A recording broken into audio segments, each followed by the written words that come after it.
ताज़ा तरीन वीडियोस के लिए चैनल को सब्सक्राइब करके बेल आइकन और ऑल नोटिफिकेशन पर क्लिक करें ताकि आपको मिले हर अपडेट सबसे पहले।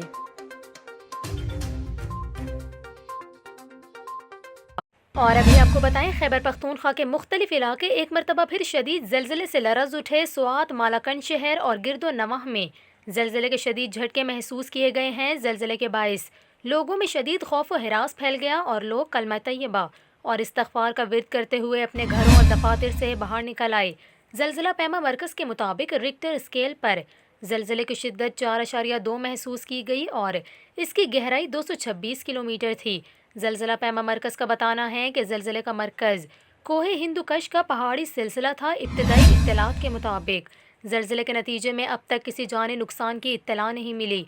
वाज़ेह रहे कि गुज़िश्ता रोज़ भी खैबर पख्तूनख्वा के मुख्तलिफ इलाकों में जलजिले के झटके महसूस किए गए थे। गुज़िश्ता रोज़ महसूस किए जाने वाले जलजिले की शिद्दत 4.5 रिकॉर्ड की गई थी, जबकि इसका मरकज़ जुनूब मशरक़ी अफ़गानिस्तान था।